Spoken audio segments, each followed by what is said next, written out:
All right, welcome in everyone. It's time for Sports and Leisure's History Look Back for the week of July 20th to 26th. We have a great show lined up. We're going to talk about some Olympic swimming, old school boxing, and some golf. But before we get to that history, we'll be kicking off the show with some baseball history. And before we go there, I wanted to just take a minute to congratulate Jeff Kent, Andrew Jones, and Carlos Beltran on their Hall of Fame induction. Uh, this Cooperstown ceremony was held at the end of this week. So pretty exciting, always the annual tradition of the Hall of Fame inductions. I wanted to note a little bit about that, and then Clayton, curious your thoughts. But none of the three were really what you would consider slam dunk Hall of Fame players. Kent got in via the Contemporary Baseball Era Committee. Jones got in on his ninth ballot. Interestingly, Jones holds the footnote of having the lowest vote in history on his initial ballot, who eventually got enshrined. He had 7.3% the first time. And for Beltran, he's probably the surest of the three. He was elected on his fourth ballot. Clayton, I wanted to go to you. You always have some interesting takes on various athletes and sports. Any thoughts on these three?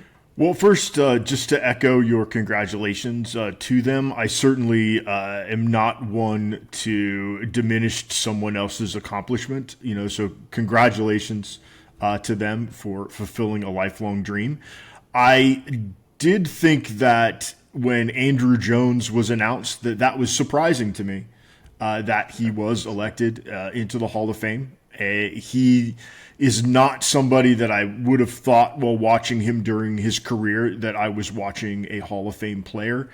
Jeff Kent, a little bit more so. I think part of the problem that a lot of people maybe had with Jeff Kent in terms of the writers was that he wasn't incredibly passionate about his profession, which I know sports writers are always very...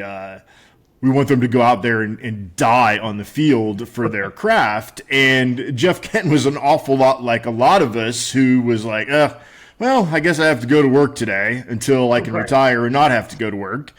And he was just really, really good at baseball in the way that other people are good at being a lawyer or good at being a regional sales manager. And I think that sort of rubs some writers the wrong way, because when you sort of look at Jeff Kent and the overall sort of collection of his work, he certainly screams Hall of Famer to me. Carlos Beltran, a little bit more of one of those guys that you expected to be there, even though he played for a myriad of teams and could never seem to find a home. Carlos Beltran was certainly somebody that could take over not just a game, but he could really take over your team for 2.5 weeks, 3 weeks, a month. He was somebody that you'd like to have in your lineup.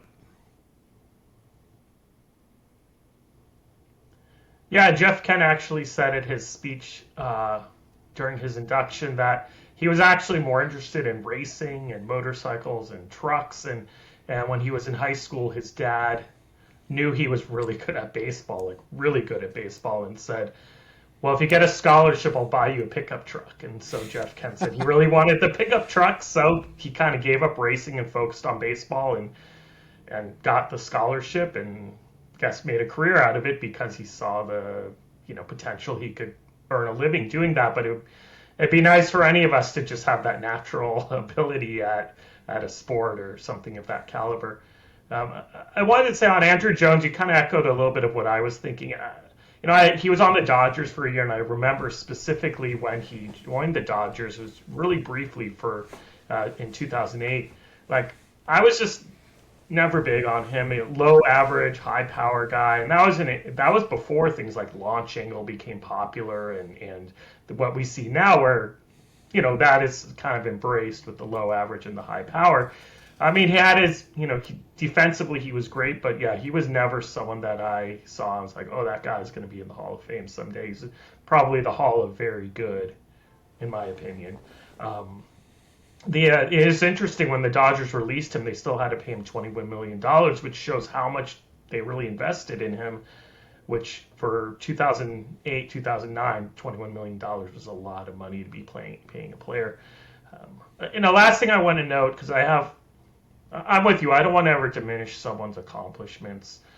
I have a hard time with Carlos Beltran because, as a Dodger fan and someone who just really cares about the sport, he was the mastermind behind the Astros cheating scandal in 2017. It was kind of a player-driven sort of scheme that they came up with, and he was one of those guys. He was on his final year, so it's really hard for me to sort of get over that. I recognize him as, a great player. He put up great numbers, fantastic numbers, but if you're going to punish players for PEDs and keep them out for that, like Roger Clemens and Barry Bonds, that's one type of cheating. Another type of cheating is what the Astros did.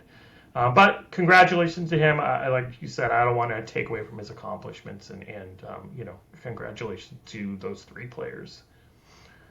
Before we also move on to getting into some baseball, I just want to, outside of the hall, there's a lot of other sports going on, and was so excited to talk to you today because I need my Tour de France update.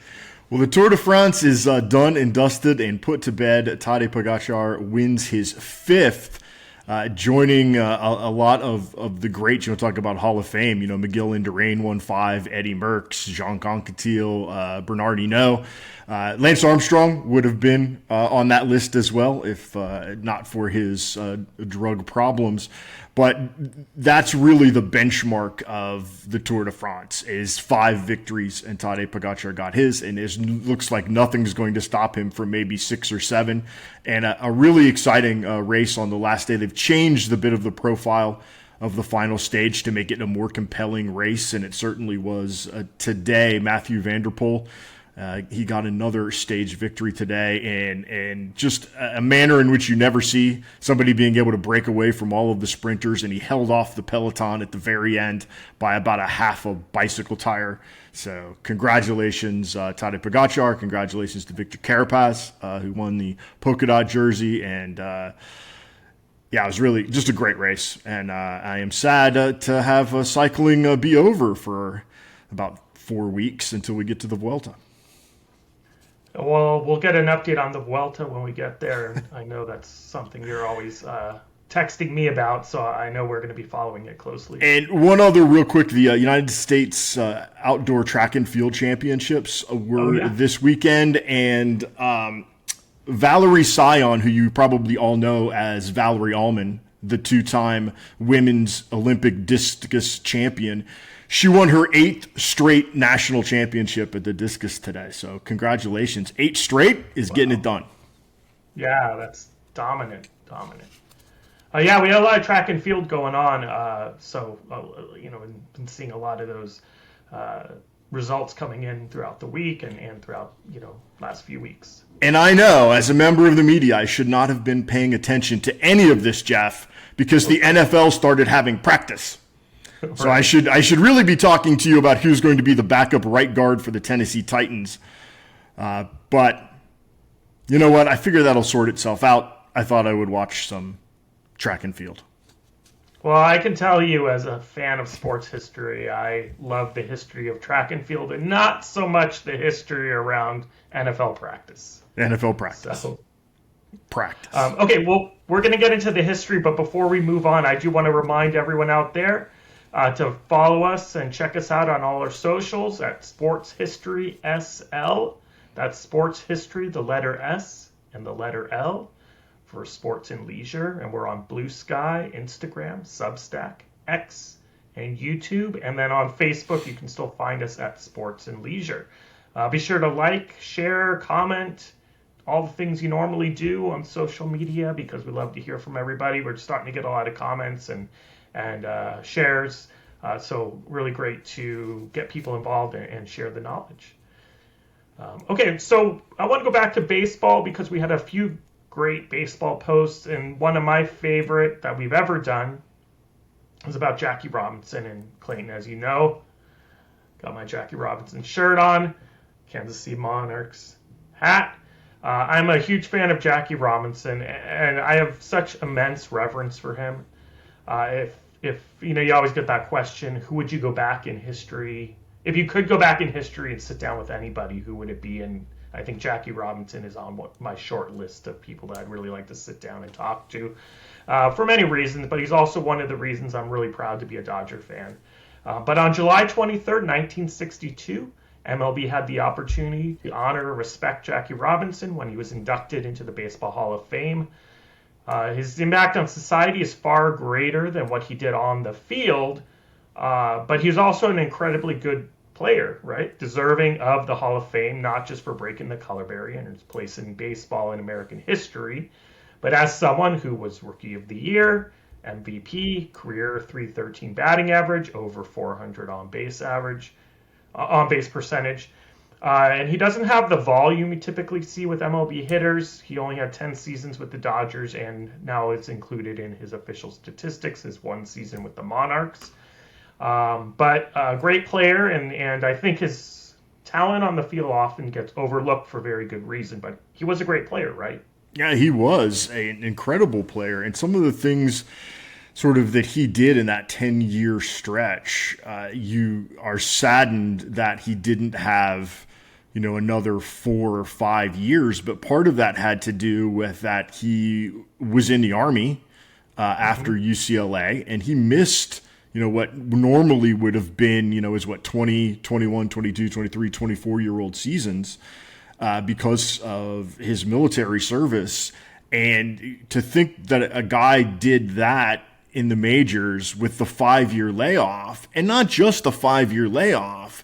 I think we all have this misconception and this mythic thought of him as a college dominant player, which he was not. He did not have a good season when he played at UCLA. He hit under 100, and he didn't play a ton. So you're really talking about a guy who hadn't played a lot since high school, and then jumping into the major leagues 7-8 years later and becoming Rookie of the Year. It's pretty phenomenal.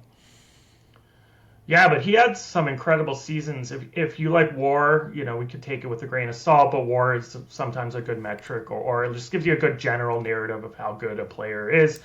He had a 9.7 WAR season and a 9.3 WAR season, and when you just run the numbers analytically, that puts him in the company of someone like Nat Bourgeois, Eddie Collins. He had some of the years that Joe Morgan and Rogers Hornsby had, maybe not their best years, but some of their very good years. So that just shows you how good of, all-around player he was. And he could play almost any position on the infield except for shortstop. He came up as a first baseman, but the Dodgers had Eddie Stanky already at second. So they played him at first, but that was one of the motivations to trade Eddie Stanky. And I think there's a lot of sort of some truth, some fiction behind why the Dodgers got rid of Eddie Stanky. But they wanted to get Jackie Robinson back to his natural position of second base. But he had immense IQ on the base paths. His knowledge of what he needed to do in the game, when he's up to bat, he was an extreme contact hitter. He could place the ball. He, had all these tools in his tool belt depending on the situation, both defensively and offensively. Yeah, I really think that move to second base was very beneficial to him. But let's not forget, he was a shortstop in Kansas City when he played for the Monarchs. Right. And he played a little bit in Montreal at shortstop. But the position that was open and available was first base. But when he moved to second and having that stability of not having to play first and sometimes play third, that he had a sort of position to go to every day, was really beneficial. You mentioned that 9 WAR season. The only other second baseman in the history of baseball post World War II to have a 9 WAR season is Joe Morgan, who did it 4 times. But, you just look at Jeff Kent, second baseman, went into the Hall, didn't approach that. Ryan Sandberg, Roberto Alomar, none of those guys were able to get a 9 WAR. And for them to say, hey, you know what? We believe in him as a defender, and we believe in having him at a comfort level. Let's trade Eddie Stanky, who was an all-star, by the way. Eddie Stanky's no scrub. I think that was a really good indication, not just to the fan base and to the Dodgers, but to Jackie himself, that we are here and we're with you for the long haul, and we're going to carve out a position for you that is going to be yours. And his years at second base were the best part of his career. Yeah, and in addition to getting him over to second, they wanted him at leadoff, right? And that with Stanky there, that wasn't really going to be possible. He had 7 of his 10 seasons with Brooklyn. He had 100 or more runs, and that's really a tribute to not just his ability to, get on base, put the ball in play, but is also his IQ on the base path. He often forced defenses to be pressured and make mistakes because he was so aggressive on the base paths, but not in a bad way, in a good way, because he knew when he could be aggressive. And he has that famous, stealing of home in the World Series, and obviously that's always a big point of contention with baseball fans. But he had almost 200 stolen bases, and that's really in 10 seasons. I mean, if you want to count the Monarchs season, it's a pretty short season because we do include those statistics. But really, in those 10 or 10 plus seasons, he's averaging almost 20 stolen bases a season. And you mentioned contention among baseball fans. Yogi Berra went to his grave saying that Jackie Robinson was out. And he said, I told Jackie every time I saw him that he was out, and he knew it. But that was a pivotal play in that World Series. And, of course, Jackie wins the World Series 1955 with the Brooklyn Dodgers. But, yeah, he really understood the value of 90 feet. And I talk about it all the time, that the value of 90 feet and what that means, particularly in that era with the big ridiculous catching mitt that those guys had, that there were far more pass balls, wild pitches at the time. So 90 feet really meant a tremendous amount. And Jackie Robinson was a player that understood that probably more than anybody else that was playing at the time. Yeah, and when he came up in 1947, what he did on the field is really intertwined with baseball history and really American history, and he was a bit of a early milestone in the civil rights movement, which really didn't get going until the 50s, probably 10 years later. And he had all the pressure, which is, well documented if you've seen any movies about Jackie Robinson or heard any stories. That is pressure that he played with every day. But, there were a lot of people who did not want integration in baseball. And he was dealing with a segregated United States. And it was interesting because I look at what Jackie Robinson did as so important to sort of the early table setting of the civil rights movement. Because in 1947, it was the first World Series that got televised. And they're playing the Yankees. So he's playing 2 big New York powerhouse teams.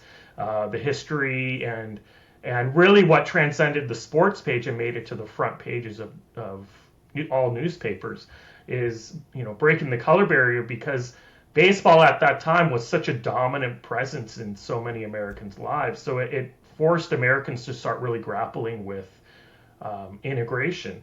And the fact that he was such a good player and he was so dynamic on the base paths and he won Rookie of the Year and all of that, I think the timing was remarkable, because it is something that got Americans starting to think, who maybe weren't as accepting of African American or Black players or people in general being integrated into society, where you have someone maybe looking at their TV and starting to think, well, maybe it is okay, maybe it is time for integration.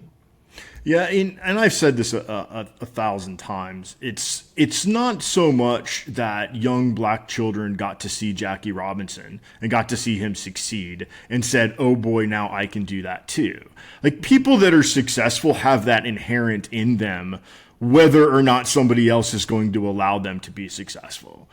The people that needed to see him on the field and being successful were other major league owners. They were advertisers for Major League Baseball. They were corporate America and industrial America that needed to see that everything was going to be just fine. They're the ones that really needed to see him succeed, not so much people that looked like him, which is where I think we do Jackie Robinson a disservice to say that he was only important to Black America. He was important to white America.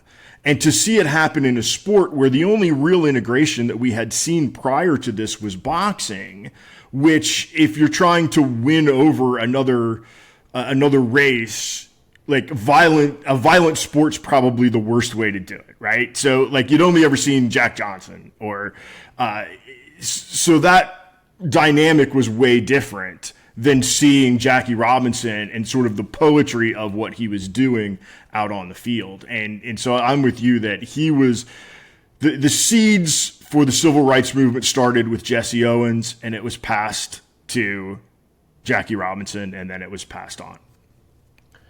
Yeah, and I think he had the right personality. Branch Rickey always talks about, if you historically, what's been written is Branch Rickey saying that, he wanted someone like Jackie Robinson with the personality and the temperament who could really handle that pressure. And I think it was really critical that they got the right individual with the right personality who could really come up and block out everything that they needed to block out. Because if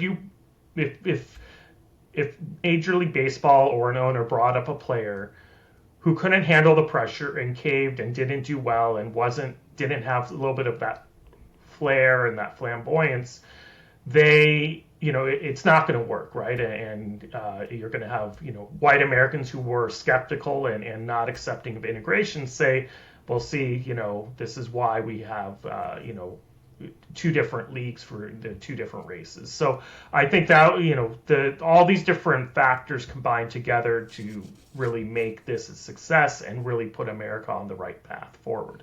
It was. And it always goes back to something, Larry Doby, who was the first African-American to play in the American League when he signed with Cleveland. And he had said that, Jackie Robinson wasn't the best player in the Negro Leagues. That was Josh Gibson. But Jackie Robinson was the right player. And he certainly was. Yeah, and then after Jackie Robinson and Larry Doby, you saw Roy Campanella. And then after that, it just started kind of opening – I don't say opening the floodgates because there was still a lot of work to be done and there was still a lot of hesitation, but really put baseball on this path to eventually having full integration. Mm-hmm. So I want to move on. We have another baseball post that we had on July 24th, and it was about Harmon Killebrew, another player of another era, we talk about the Jackie Robinson being probably the most famous baseball player, or if not one of the most famous baseball players in history. But Harmon Killebrew was a player that kind of gets lost to history a little bit. And on July 25th, while playing for the Washington Nationals, who later became the Senators and later then moved to Minnesota and became the Twins, Killebrew hit his first home run. It was his first of 573 home runs over 22 seasons. So why does Harmon Killebrew get sort of forgotten about? Because when he retired, he was fifth all-time in home runs, and now he's 12th. That's still pretty good, right? Yeah, it's funny that he is sort of forgotten to history because he might be the most universally loved player within his era in terms of other players that were playing. His teammates loved him. His opponents loved him. He was a really beloved figure in the clubhouse and on the field. But the reason that he gets lost to history is simply this, Jeff.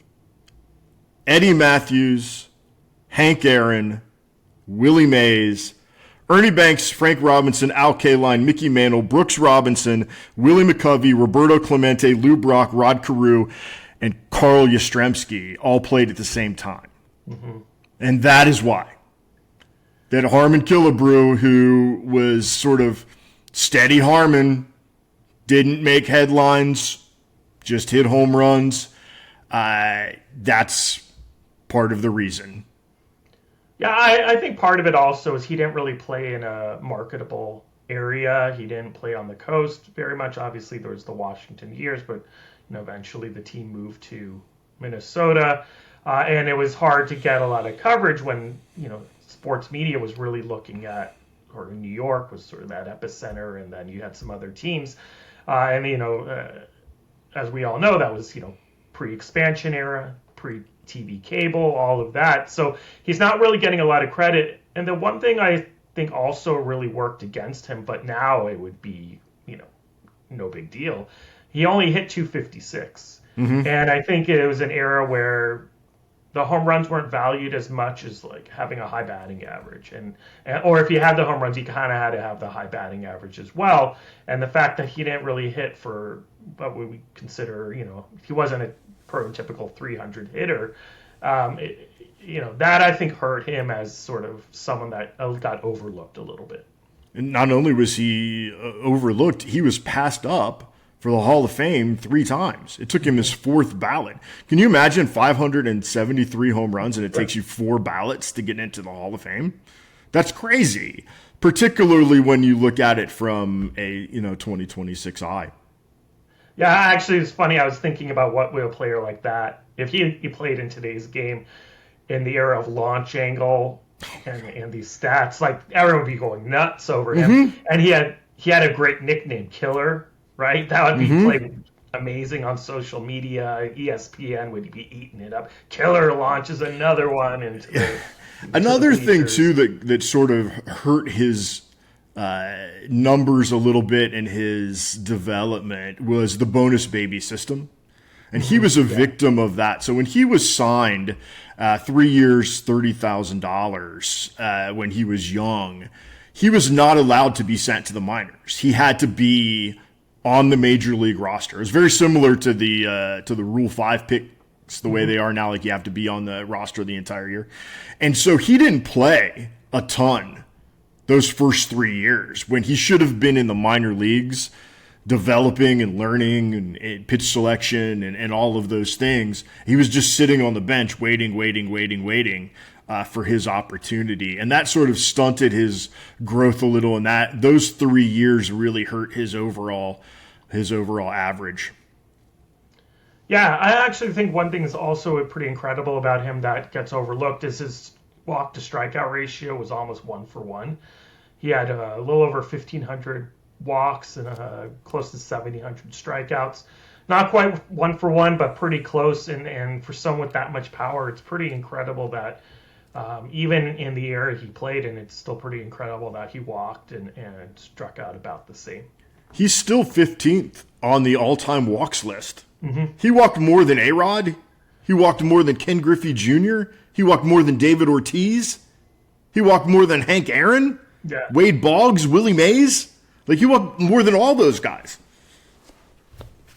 Yeah, and one more thing I wanted to mention about him, which is a little bit puzzling to me, is that I think he suffers a little bit from relevancy bias, because if you ask Twins fans who are your favorite players, he doesn't really come up very often, and maybe it's because he played a while ago. But Kirby Puckett, understandably, probably the most beloved Twin of all time. Joe Mauer, Kent Hrbek, Rod Carew, and I think some of those I get, some of those I feel like if I was a Twins fan, I'd probably have a little higher appreciation for Harmon Killebrew. But yeah, it's interesting just to see sort of how history's passed him by a little bit. It's also funny, too, if you ask somebody in Minnesota at a Twins game who your favorite player of all time is, they're all going to say Fran Tarkenton, the old quarterback of the Minnesota Vikings. He's going to be the number one player. That's right. Well, we had another player who's a big-time slugger, who maybe not. Curious your thoughts on this. Maybe gets recognized, enough recognition, maybe not enough recognition. Well, it's about Jeff Bagwell. And on July 20th in 2003, Jeff Bagwell hit 2 home runs while facing the Reds, your Reds. He hit his 399th and 400 dinger. He finished his 15-year career all with the Astros with 449 home runs. So do you feel that Jeff Bagwell gets enough appreciation, or is he diminished maybe playing in the PED era? I feel that not enough people appreciate how great of a player he was. And I'm included in that, because he was another one of those players that I never necessarily felt like I was watching a Hall of Famer when he was playing. And when I read your post and I was like, oh no, we're going to talk about Jeff Bagwell, I didn't quite know how I felt about that, because I was like, I don't know if I think he's all that great until you really start to look at him and look at his career. And he was phenomenal, Jeff. Phenomenal, the things that he did at his size and at first base. That 94 season that he got his MVP, he had an 8.2 WAR, 104 runs, 116 RBI, 750 slugging percentage, OPS of 1,201. His OPS plus was 213. 213! Yeah. Yeah, that year is an example of when I think WAR is maybe a little bit off, because an under 9 WAR for that kind of season, not many players have a 213 OPS plus. And he had 300 total bases. Yeah, people don't know what OPS plus is. It's OPS but adjusted for era and park factor. And so that means he was 113% more productive OPS-wise than your average player for that year. He's at 2 bases a game. That's crazy. Yeah, he's actually the only player in MLB history to have 6 straight seasons of at least 30 home runs, 100 RBIs, 100 runs, and 100 walks.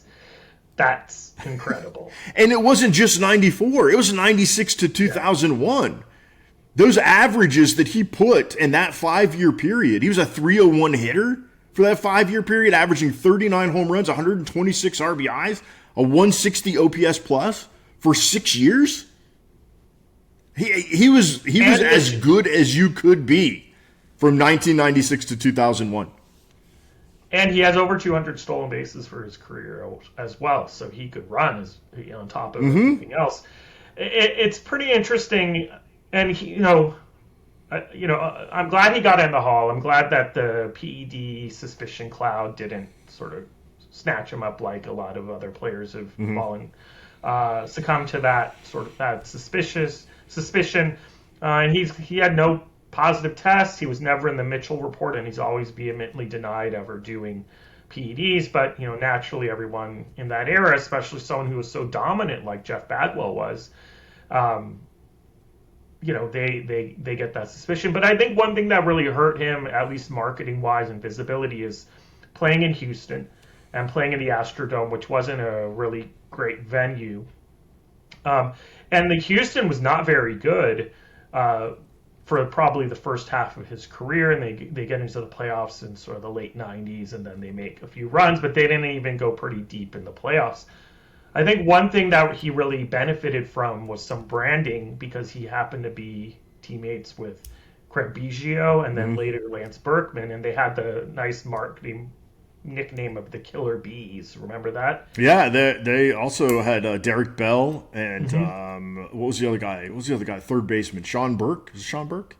See the other guy? There's another one. I can't remember. I just vaguely remember him playing third. But yeah, the whole PED thing, when it surrounds him, is, here's a guy that I just feel like is in the wrong era. And it also didn't help. The whole Frank Thomas thing didn't help the situation. That Frank Thomas, for whatever reason, that Frank Thomas decided he was going to go after Jeff Bagwell and Ivan Rodriguez and say that they shouldn't be in the Hall of Fame because they're cheaters, even though there's no evidence to it other than that just Frank Thomas said that.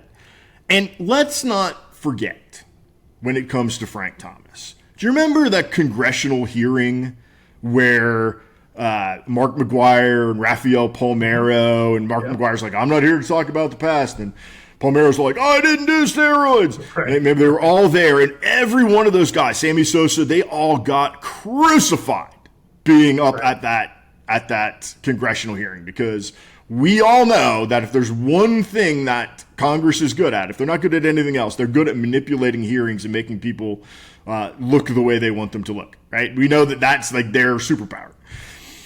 Frank Thomas was supposed to appear in that, but Frank Thomas didn't go. He appeared via closed-circuit television from spring training, and he avoided that picture. And he avoided being with all of the rest of them. And he got away scot-free. Right? And he said, well, I never failed any tests. Well, guess what? Jeff Bagwell didn't fail any tests either. Right? But you avoided the picture. And you were the only one that you cooperated with the Mitchell report. So maybe, Frank Thomas, maybe you're not implicated because you agreed to help. Maybe that's it. Because if you're just throwing around accusations, we don't need any proof, right? We can just say that about Frank Thomas, right? Isn't that the way it works, Frank Thomas? And here's Jeff Bagwell, who didn't do anything. And now years later, guess what happens? Frank Thomas is on television selling testosterone pills with Doug Flutie, but Bagwell is the bad guy? Frank Thomas? Really? I was about to mention the total T with Doug Flutie, and it's kind of ironic now after all these years. So. Right, yeah. And so I just think, Bagwell got just such a bad rap. He's the only first baseman ever with 400 home runs and more than 200 stolen bases. Yeah, I really dislike the PED suspicion, and maybe because I've never felt strongly about, I don't condone using PEDs. I don't think players should do them. I understand why some players turn to them. And I understand some players did it and regretted and moved on, right? And I've never believed that, people are the sum of their parts, right? Some people make bad decisions, and that's athletes as well, right? They get caught up in this thing could get me, this thing could help me recover, or this thing could help me a little bit. And they don't really think about the long-term consequences. But I also don't like that there's players who get a lot of accusations. One of my favorite players, Mike Piazza, as is pretty well known, had a lot of accusations because of, ridiculous accusations like neck acne or something like that, and no real evidence. And I think I feel bad for Bagwell that he had to constantly answer these questions simply because he was probably really good at baseball. And so, it's unfortunate. And everyone's, I get it. Frank Thomas was probably pretty smart in avoiding that hearing and not getting caught up in that picture. If I'm Frank Thomas, I'm probably taking that approach because I can see the optics that are involved with it. But don't go accusing other people when there's no evidence. And what list Frank Thomas is also not on? He's not on the list of a player who had 45 home runs, 100 RBIs, and 150 runs in the same season, because the only person and only people that are on that list are Jeff Bagwell, Joe DiMaggio, Jimmy Fox, Lou Gehrig, and Babe Ruth. Where are you, Frank?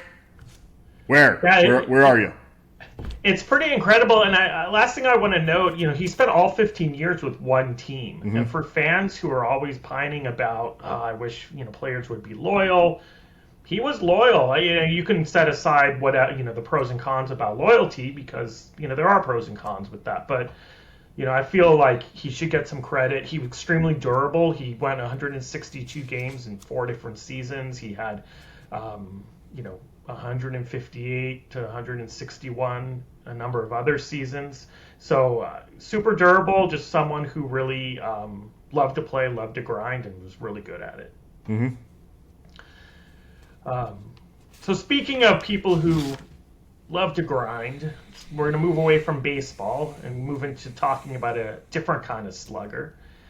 We posted about Gene Tunney, the great boxer, because on July 26th, 1928, he knocked out Tom Heaney in 11 rounds. It was a boxing match hosted at Yankee Stadium, and Tunney would defend his NYSAC, his NBA, which is now known as the WBA, and the ring heavyweight title.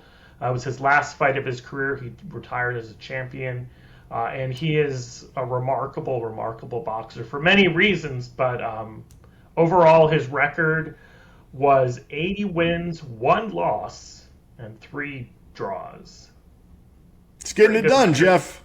It's pretty good. And he was never defeated as a heavyweight. His one loss came back when he was a light heavyweight against Harry Greb, and that was the only fight that he lost. But he and Harry Greb fought 5 times, and he ended up beating him 3 times and they drew once. But Harry Grubb was the only guy that ever got the best of him. Here's a guy that beat Jack Dempsey twice, and what a talent.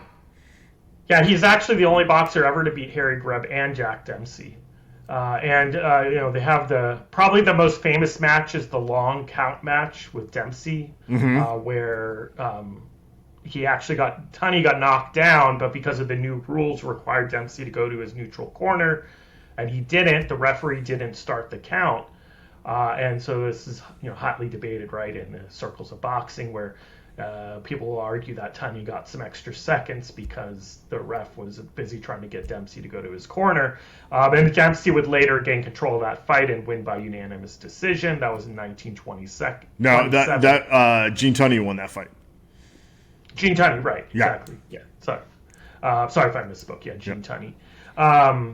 So it was an interesting time for boxing, and I think one thing I wanted to talk to you a little bit about because.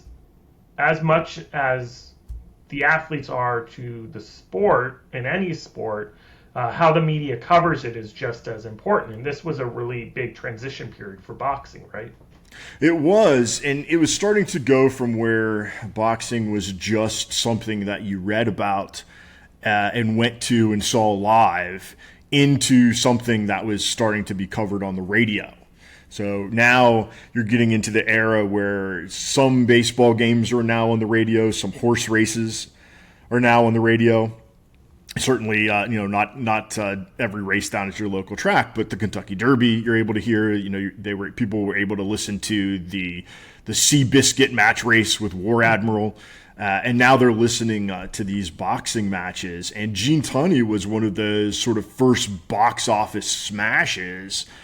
When it came to people listening on the radio. And a lot of that started with how familiar people were with him because he did fight so much. And he was intertwined sort of with Jack Dempsey throughout his entire career. When Jack Dempsey had his big fight against George Carpenter, that was the first $1 million gate that ever happened in a fight. And Gene Tunney was on that undercard, and he knocked out Soldier Jones that night and sort of stayed around and watched. And he ended up fighting both of those guys later in his career. But he was somebody that was sort of around the top echelons and then really became a radio star. Yeah, and I think it helped that Tunney was really unique. He was sort of fit the mold of what the modern athlete was viewed as at the time. He was extremely articulate. Very literate. He could talk about boxing in a very intelligent way, and he spoke often about something that we now know is a very common thing, but in this era, the mental side of the sport wasn't, especially in boxing, it wasn't something that really was talked about, and he often spoke about mental preparation for a boxer is just as important as physical preparation. Britannica actually had the encyclopedia company often talked about him a lot and wrote about him. And after he retired, he wrote essays about mental preparedness and exercise and remaining, both physically and mentally sharp. In addition to sort of his articulate nature, he was a war hero. He was a Marine in World War I. And so he had sort of the war hero sort of pedigree. They called him the Fighting Marine. That was his nickname. So he was sort of the right time in the right place as boxing was really transitioning and evolving. The funny thing about how he got started in boxing is fantastic too, because he had joined the Marines and he went over to France and he never saw combat. They put him on security detail and he was bored out of his mind. And one of his bunkmates gave him a copy of Shakespeare, and he started reading Shakespeare. And he would read Shakespeare, even during training sessions, during downtime, to sort of calm his mind and sort of refocus. And he was one of the first people to really start using film study, that he would watch the film reel of Dempsey's fights or other people's fights to try to figure out a strategy against them. But he had never intended to be a boxer, Jeff. He had gone to the Marine Corps fights that they were putting on the base when they were over in France in World War I. And the contender for the middleweight didn't show up. And so there was no fight. And the champion stood in the ring and said, I will take on anybody that has the guts to get into this ring, and I will fight you. And Gene Tunney went into the ring and beat him. And that's how he started his boxing career. He became the Armed Forces champion out of the crowd by beating the current champion. And so, he's doing security detail during World War I, and a month later the war's over, and he's having, dinner at the palace with kings and presidents and dignitaries because he's the champ. And then he sort of comes back home and is really an intellectual boxer, even though he came from nothing. He came from his first generation immigrant, second generation immigrant. His father was a longshoreman, but he really became the sort of aristocratic boxer of his time. He married into the Carnegie Steel family. He was hanging out with George Bernard Shaw and Ernest Hemingway, and that really kind of elevated his status among the media. But it also was a little off-putting when it came to the crowd. I think there's maybe a lot of people that wanted to tune in to see him lose because he just didn't resonate the way that a James J. Braddock did or a Jack Dempsey, because he was of the people, but he walked away from the people.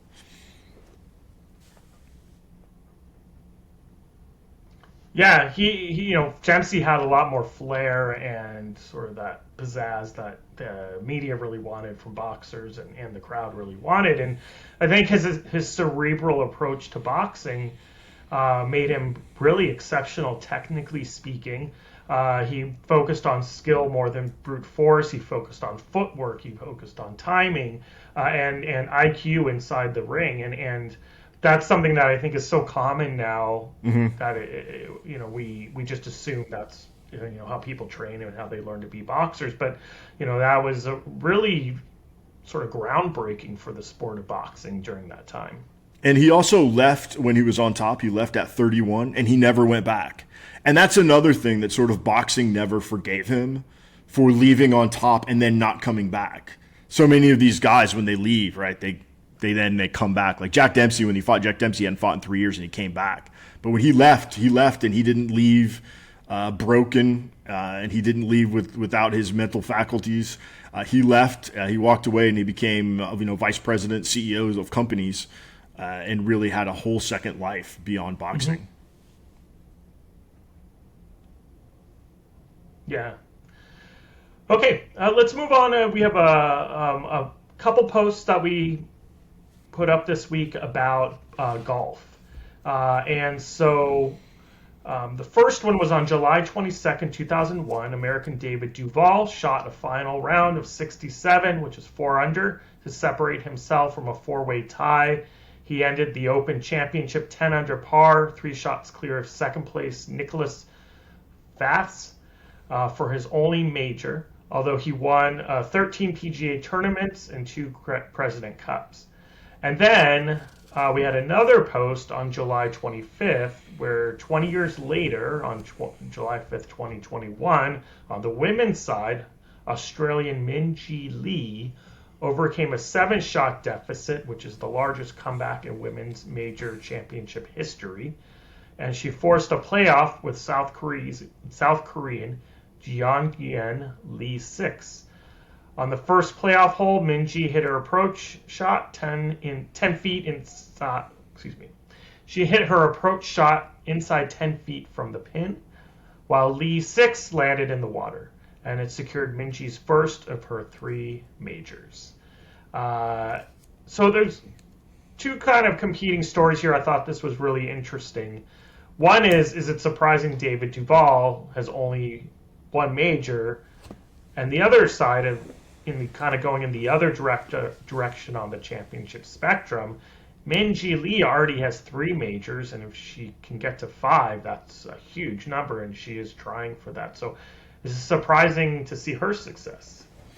I am not surprised to see Minjee Lee's success. It is a little bit surprising, though, that it took her till 2025 to get her third. She just got one, 2 months back is when she hit that PGA, because she had come up with an awful lot of hype and a lot of success early, and then sort of stalled a little over the past 2 years. But she played a phenomenal round in order to win this first major. And the way that she is able to control her short irons and her play around the green was very reminiscent of just how David Duval plays, because David Duval is not very long.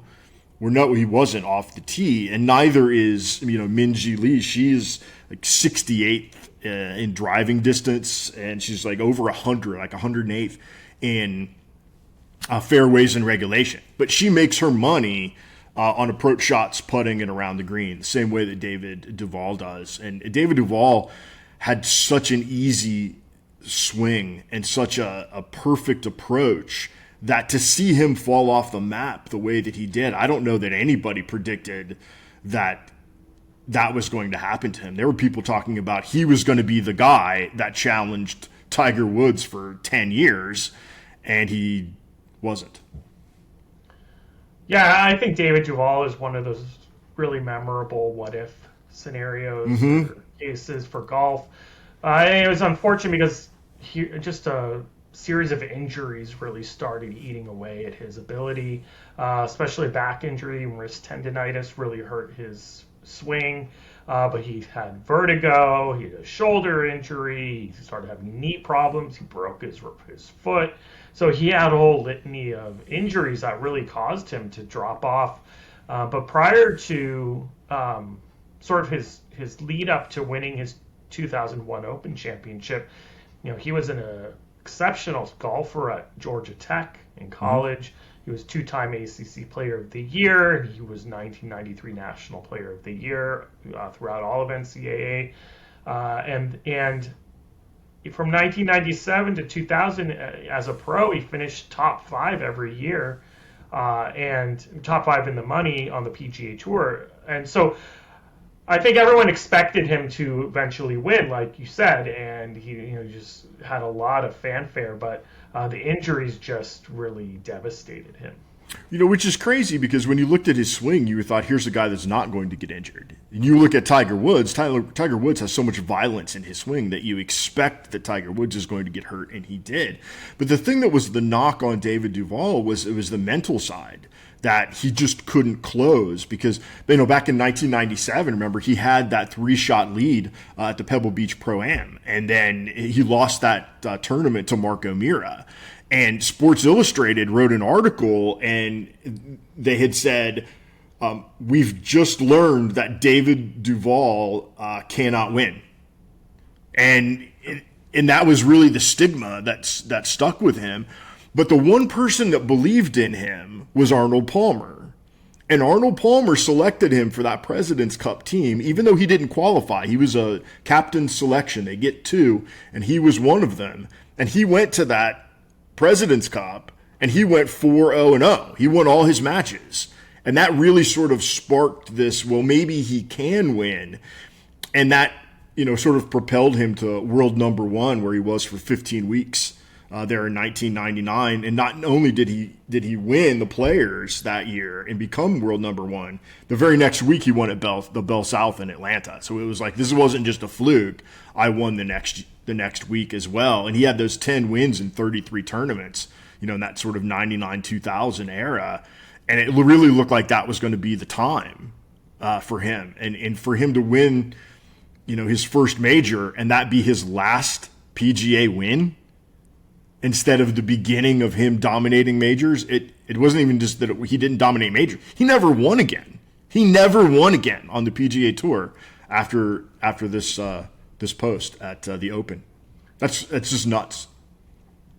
Yeah, and going back to the comparison between Minjee Lee and David Duval, I think there's additional sort of similarities where Minjee Lee's success is really her ability to demonstrate a number of different skills, right? So in that 2021 Evian championship. She had a big comeback, come from behind win, forcing the playoff.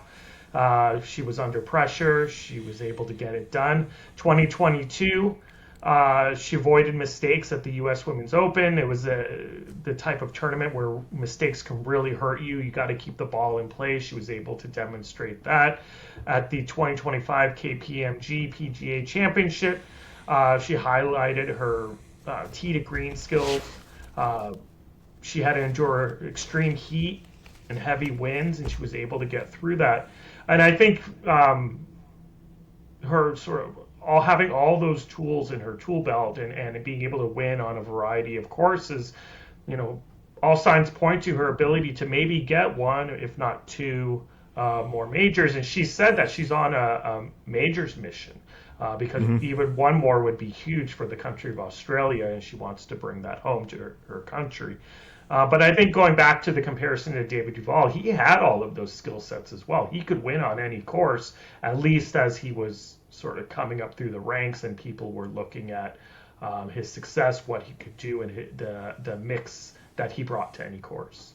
Yeah, and that's really what Minjee Lee's strength is that she is not indecisive. If you ever watch her play, like she commits to her shot. And there's no, half, I don't know, is this the way to do it? Is that the way? Is this my break? Is that not my break? She's very decisive. And I think a lot of that has to do with it. She's an incredible individual. And I don't know if you've ever listened to any of her interviews and her talk about, sort of like what her, sort of life mission is. But she's there to play for her. And so many people have tried to pull her 1,000 different directions. I saw an interview with her when she was 18. And the Australian reporter was talking about, like, do you feel pressure that you're to play for all women? And she's like, no. Like, I play for me. And then, like, you're playing for Australian women. And she's like, I'm playing for me. And so, like, you're playing for Asian women. And she's like, I'm playing for me. And she's like, but you're playing for Asian Australian women. And she's like, no, I'm playing for me. And that sort of mental fortitude that she's like, I'm here to play for me. Like, nobody asks Nelly Korda, like, who she's there to play for, right? Nelly Korda just gets to play for her, and that's what I'm going to do. And that sort of mental strength on her side, that she is Minjee Lee, and all of the other stuff is noise and doesn't have anything to do with her.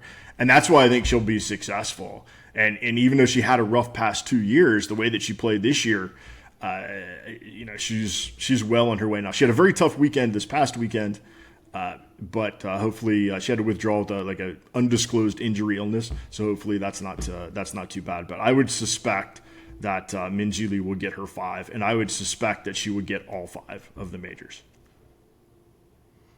It's funny what you were talking about, Minjee Lee playing for herself and how she was speaking about that in her interview. It reminded me a lot of Alyssa Liu, who talked about recently when she came back to the Olympics, sort of had found a renewed interest in figure skating.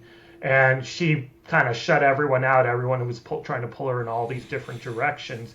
And she's like, I'm skating for myself. That's what I have to do to be successful. And I think that's really interesting. And I think it does show a lot of mental strength and mental fortitude, because when you get to that level, there are a lot of pressures placed on an athlete that they need to fulfill all these extraneous outside responsibilities, and just focusing on your game and blocking everything else out at that level is really critical and really important, and I think shows a lot of maturity. Yeah, and just go back to Jackie Robinson, right? That baseball was saying, we want you to be this, and the Dodgers wanted him to be this, and white America wanted him to be this, and black America wanted him to be this. And Jackie Robinson was at his best when he was Jackie Robinson. Absolutely. Okay, well, we have one more post I wanted to go over, and this was Olympics, summertime. Always great for the Olympics. And we had a post on July 21st, 1996 at the Atlanta Games. Tom Dolan took gold in the 400-meter individual medley, his first, and the first for Team USA of the 1996 Olympics. His teammate Eric Namesnick took silver, and Canadian Curtis Myden joined them on the podium with the bronze. Dolan would repeat as with the 400-meter individual medley in 2000 Sydney, where he also took silver in the 200-meter medley. So it was a great time for Olympic swimming for the U.S., and it's been a little bit of an up and down path since then, right? Well, USA is still firmly in control of the swimming world, and they have been since the beginning of the Olympics, and they continue to be. The United States has won, in total, Jeff, 607 swimming medals at the Olympics. 265 gold, 191 silver, 151 bronze. The second place team behind the 607 is Australia with 230. Just at this Olympics, they won 26 medals, 13 gold, 11 silver, and 2 bronze. Second place was Russia at 4, 2, and 2 with 8 total. So the United States has been smashing it for years. And Tom Dolan is a perfect example of the prototypical American medalist.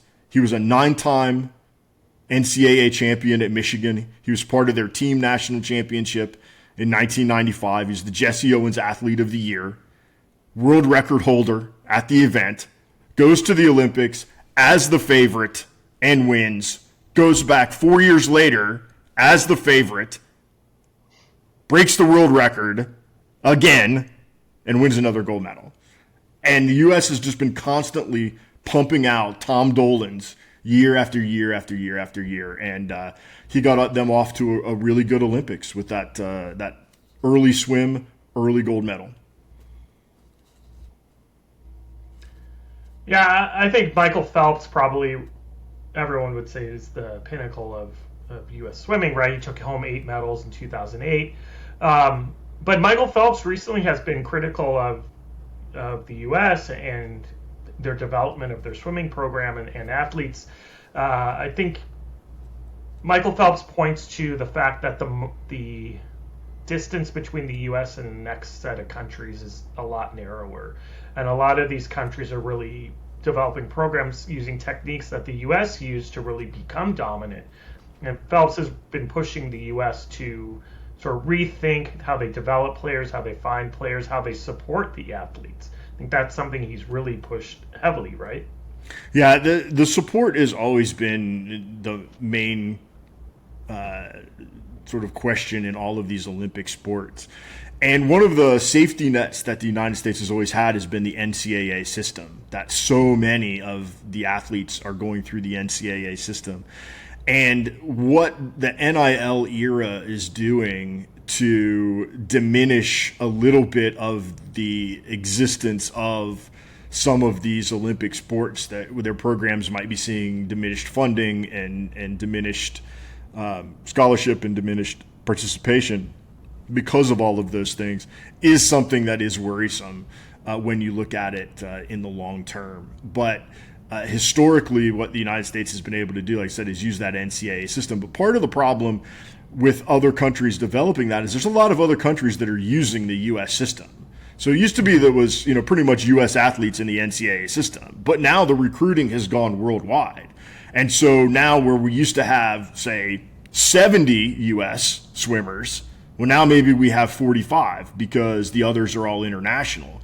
And then on top of that, international free agency and citizenship free agency in sports is getting bigger and bigger.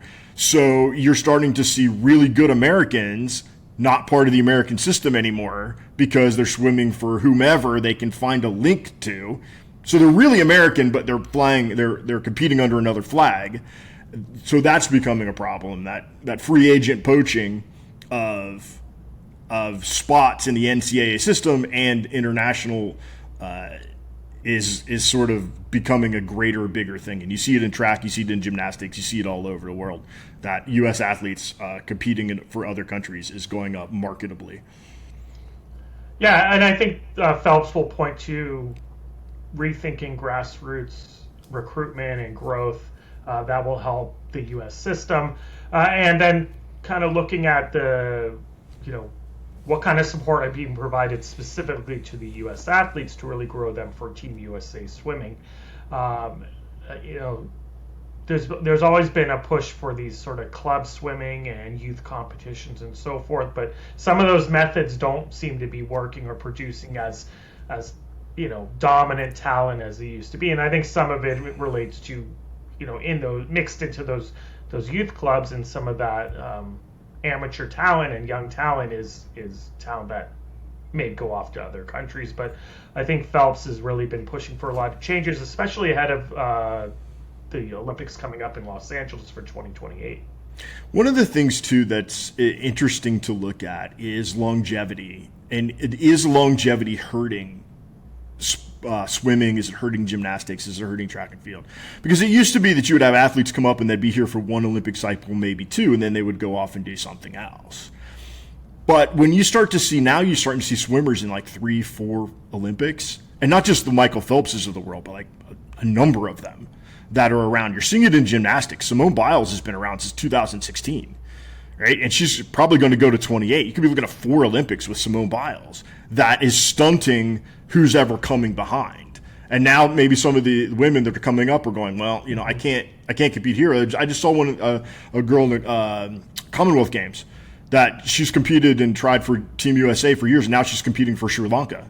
Because Suni Lee is coming back, and Jade Carey's coming back, and Simone Biles is coming back, and there's no room for the next group to come in, and so they're seeking somewhere else. And we've seen that in swimming too, with some of the people that have been here 3, 4, 5, and because there's more money, and because they can make a living now as a swimmer, they're like, I don't want to give this up. I'm going to stay another Olympic cycle. I got funding, I got commercials, I got all this stuff. I'm not getting out of here. And I wonder, like, over the long haul, if the next generation is going to find their place somewhere else where that money is new and fresh, and what that will do to USA swimming, USA gymnastics, USA track and field long term. All right, Clayton. Well, just like Simone Biles in the 2028 Olympics, I know you'll be with me next week. Appreciate your insights and the discussion. I just want to remind everyone out there, if you like this history, want to learn more, there's a history post every day, which we always wrap up with this podcast at the end of the week. So remember to follow us on your favorite or not so favorite social media at Sports History SL. That's Sports History, the letter S, the letter L, for sports and leisure. And you can find us at Blue Sky, Instagram, Substack, X, and YouTube. And for Facebook, you can always find us at Sports and Leisure. Like, share, subscribe, comment, and share the knowledge. Thanks everyone for joining us, and thanks Clayton. We'll see you next week. See you next week.